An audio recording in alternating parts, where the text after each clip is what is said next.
Gwen, siya ang roamer ng AP Bren. Ginamit niya si Masha laban sa Omega sa MPL Philippines Season 13 regular season. Sa video na ito, ipapakita ko sa iyo kung anong item at emblem ang gamit niya kay Masha para sa kanyang full build first item, Rapid Boots, Blade of Heptasis, Blade of Despair, Malefic Roar, and Sea Halberd. Para naman sa kanyang emblem, gumagamit si Ogwen ng Assassin na may Sweep, Wilderness Blessing, and Lethal Ignition. Narito ang highlights kung paano niya gamitin si Masha sa MPL Philippines Season 13 regular season. Ko nga yung pagpili niya kay Ryle, kasi alam niya, oh, sige, mag-isa lang naman si Matt.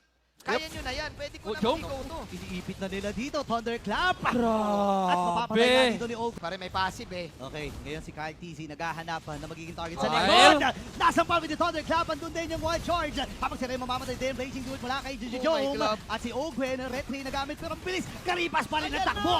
At si Matt ay mamamatay, double kill para kay Ogwen. Pero tinatanggap lang niya eh. Tinatanggap niya lang ang hapdi at sakit. Sumasakit si Joma.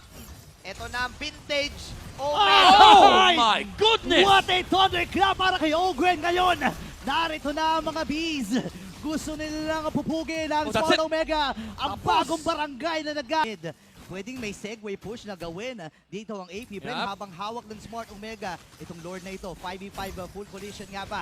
Ang habol loko na Ogwen. ng bagong barangay, Ryle. Kita niyo si Joe. Mapapatisi out. Andun niyo yung si Joe. goal nila sa may bandang gitna. Pero si Ogwen ay naghahanap Nako. na magiging target. 15k yung buhay ng Lord. Habang si Mark, tinutunaw-tunaw na bigla. Andun yung Thunderclap. Patay na si Mark. Same with Matt. The MM Tandem. Ngayon si Luis naman ay mapapatakas na Jom. with Lost Insanity. Jom na, hampas lang ng Thunderclap at mapapa-BMA out. Lord kay Goldid. At ang AP Bren ay narito na naghahanap ng right opportunity. Si Flap at si Owen nandun sa may gilid. Hinahanap nila si Ryle. Hinahunting nila kung sino Aray man. ko, Matt! Pero si Kyle at tinamaan Oh, Pew! ng Molinas Blitz mula kay Pew. Lost Insanity para kay Luis. Pero kakayanin ba nila? Loko Isa na, na Ogwen! nakikita dito ng AP Bren. Kundi yung Bastion at ang Hive ang makakuha ng game number 1. Bren na nailagay nila si Marco. At eto pa. Ayan na. At eto pa. Ayun, nung kinalmot ka. Nakita Grabe. mo, nangangalmot oh. The Fur Daddy lineup. The Per Daddy lineup. And mind nyo welcome mo na rin sa club si Ay, Owen. oh, welcome sa club, Oh. Owen. Grabe naman, dumadami na kami, ha? Madami na.